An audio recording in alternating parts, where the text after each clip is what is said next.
मैं एक कैंसर वैज्ञानिक हूँ।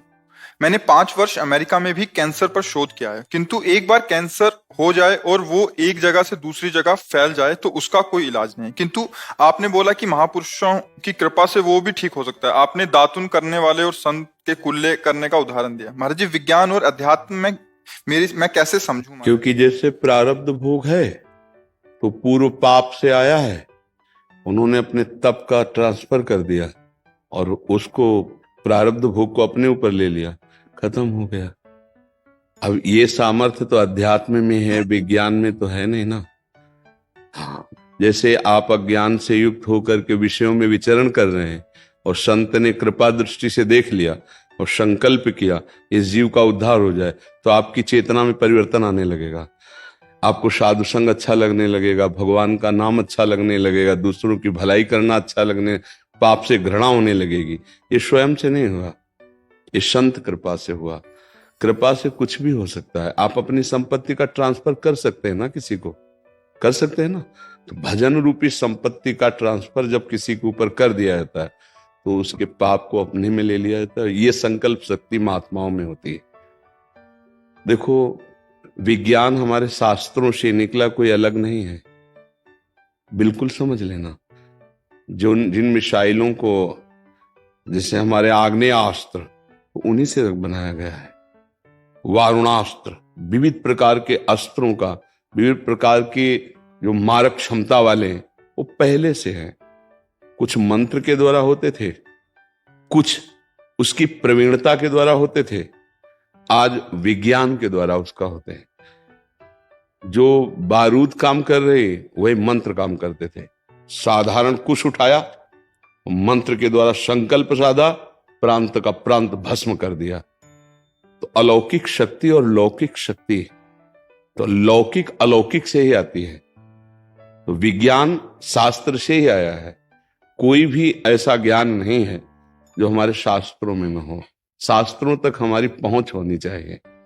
आखिरकार इनके अंदर विज्ञान क्यों नहीं आ गया डॉक्टरी का, आपके अंदर क्यों आया? तो भगवान ने दिया, आप यही बोलोगे ना। भगवान ने आपको इतनी प्रवीणता दी कि आप एक अच्छे डॉक्टर बन गए। इनके कर्म के अनुसार इनको प्रवीणता दी कि ये किसान है, एक को प्रवीणता दी कि घर संभाल नहीं पाता, और एक को प्रवीणता दी पूरे राष्ट्र को संभाल रहा है। ये भगवत प्रदत्त होता है, ये भगवान का दिया हुआ ज्ञान होता है। कैसे देते हैं? तो भेद क्यों करते हैं? समोहम सर्वभूतेषु, वो तो सबके प्रति समान भाव रखते हैं। हाँ, उसने पूर्व में तपस्या की, पूर्व में तप संचय किया, तो भगवान ने उसे योग्य बना दिया कि पूरे भारत की सेवा करो।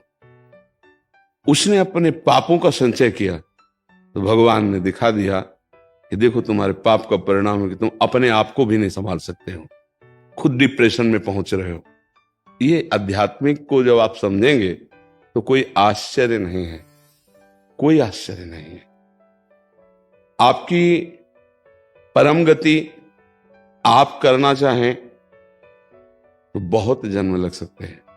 अगर कोई भगवत प्राप्त महापुरुष कृपा कर दे तो दिनों में आपको अनुभव होने लगेगा कि हम अध्यात्म की कितनी ऊंचाई पर चढ़ गए। कोई अरब खरबपति हमको अगर अपना पैसा ट्रांसफर कर दे तो अभी अरब खरबपति हो गए। ऐसे भजन का ट्रांसफर होता है। संतों का स्वभाव होता है ऐसा, बहुत हट करके जब कोई, तो फिर उस पर करुणा उनकी, पहले तो टालते हैं फिर करुणा प्रकट हो जाती है। भगवान अपने वचन भले विसार दें लेकिन भक्त के वचन पूर्ण करते हैं। ये हमारे भगवान का स्वभाव और प्रभाव है। कोई सृष्टि का ऐसा विषय जो व्यक्ति से संचालित हो रहा हो, आप विज्ञान के द्वारा प्रमाणित करेंगे, ईश्वर के द्वारा संचालित हो रहा है। आप उसे घटनात्मक रूप लेकर के केवल क्रिया की व्याख्या कर सकते हैं, कारण की व्याख्या नहीं कर सकते। ज्वार भाटा आया, एक क्रिया है, क्यों आया तो उसको बताया ऐसे से ऐसे ऐसा हो, लेकिन ऐसा क्यों हुआ, उसका कारण तो बोलेगी ईश्वर। मानते हो ना? हर घटना, हर परिस्थिति, हर प्रकृति का जिसने सृजन किया है वही इसका कारण है। अगर थोड़ी भी श्रद्धा रखा जाए तो स्पष्ट समझ में आएगा कि कारण, अगर कारण तत्व चाहे तो सारे अपराध क्षमा कर सकता है और अभी निष्पाप कर सकता है। वो कह रहे हम सर्व पापेभ्यो मोक्षयिष्यामि मा शुचः। कई बार उदाहरण दिया, बार बार उदाहरण देने से समझ में आ जाए इसलिए कहते हैं। मुकदमा में हम हार गए, हमें फांसी की सजा हुई, लेकिन एक गुंजाइश है, राष्ट्रपति क्षमा कर सकते। अब इसमें चमत्कार क्या है? वो राष्ट्रपति है, उसका अधिकार है। ऐसे ही डायरेक्ट राष्ट्रपति से अगर हमारा संबंध नहीं बन पा रहा है तो राष्ट्रपति का कोई प्रियजन हो जो मेरी बात उन तक पहुंचा दे, उनकी बात मेरी तक, वो संत जन है। अखिल कोटि ब्रह्मांडों के अधिपति भगवान है। आपकी प्रार्थना में और संत की प्रार्थना में अंतर हो सकता है, तो जब दोनों मिलकर प्रार्थना करें तो चमत्कार प्रकट हो जाएगा। भगवान का अवतार भी प्रार्थना से ही होता है, तो दुर्लभ नहीं है। विज्ञान एक क्रिया को देखती है, अध्यात्म क्रिया और कारण दोनों को देखता है। अंतर इतना है, विज्ञान एक क्रियात्मक वस्तु। आप चंद्रलोक चले गए, लेकिन चंद्रलोक की रचना किसने की? आपको पावर किसने दिया? आपको साहस किसने दिया? आप मृत्यु को भुलाकर उसका अनुभव करने जा रहे हैं, पता नहीं लौट के आए कि ना आए। ये बल किसने दिया? विज्ञान ने नहीं, ये भगवान ने दिया। आप सोचो, ऊंचाई से नीचे देखने में सैकड़ों ऐसे होंगे जिनको डर लगता है, उनको ये बल दिया कि पूरा ब्लास्ट भी हो सकता है, आपके छिछड़े भी उड़ सकते हैं, पता भी नहीं चलेगा कि आप कहां किस प्रांत में गिरे। और वो साहस कर ये भगवान बल देते हैं। तो हमें लगता है कि थोड़ी भी श्रद्धा की जाए तो पता चल जाता है। जैसे आप डॉक्टर हैं, आपसे हाथ जोड़ के कहें आप बचा लीजिए, तो आपका एक उत्तर होगा, अगर थोड़े भी आस्तिक हैं, देखो मैंने जितना पढ़ा है, जितना मेरे में बुद्धि है, पूरा प्रयास करूंगा, लेकिन बचाना ना बचाना कहना पड़ेगा आपको ना। आप भी प्रार्थना कीजिए, मैं भी प्रार्थना करता हूं, प्रयास मेरा, लेकिन सफलता भगवान के यहाँ। वही भगवान आदेश करे, कर्मण्येवाधिकारस्ते मा फलेषु कदाचन। संत जन भगवान के कृपा स्वरूप है, भगवान का एक कृपा अवतार है।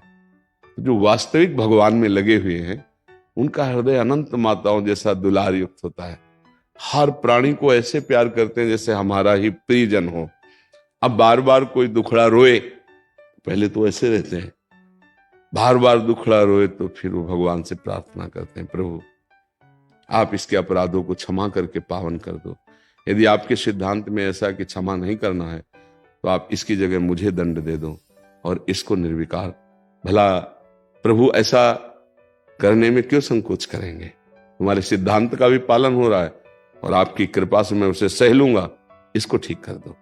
ऐसे हजारों संतों के उदाहरण हैं, उनमें मिथ्या नाटक नहीं है, जो भगवान में सच्चिदानंद में डूबे हुए हैं। हाँ, इस प्रकार का जैसे वो किसी सिद्धों में होता है जहां इसका लेना देना नहीं होता, ध्यान रखना, जहां सीधे डायरेक्ट आत्म प्रियता होती है, आप मेरे हैं, बस इस भाव से। हाँ, मैंने भजन किया है, साधन किया है, वो आपको देता हूं और आप स्वस्थ हो जाइए, और आपके हाथ का पानी भी नहीं पीऊंगा। निष्कामता ये होगी कि हम आपसे कभी पानी भी पीने की आशा नहीं रखेंगे।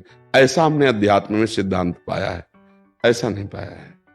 तो ऐसे सिद्धांत का आदर सदा होता रहा है और होता ही रहेगा, होता ही है। जैसे बहुत से भाई लोग आते हैं, कहते हैं हमारा जीवन परिवर्तित हो रहा है। हमने कब आपको कहा? हमने कब आपको कुछ दिया? प्रगट में दिखाई दिया क्या? नहीं। वो साल भर बाद आते हैं हमारे पास, कह रहे हैं हमारा जीवन परिवर्तित हो गया। क्या हुआ? क्या? अगर आपसे हमारी सकामता हो तो ये बात नहीं हो जाएगी। आप आए और कुछ मुझे दें, कभी परिवर्तन नहीं होगा। और जब हृदय से ये है कि मेरे जीवन की सार्थकता यही है कि हमारा राष्ट्र सुखी हो जाए, हमारा विश्व सुखी हो जाए, तो दीपक में जितना तेज हो उतना प्रकाश करेगा, हाइलोजन में उतना प्रकाश करेगा। ऐसे जितना जिसने भजन किया है उतना प्रकाश होता चला जाए। इसमें कोई आश्चर्य की बात नहीं होती है। समझ में आया?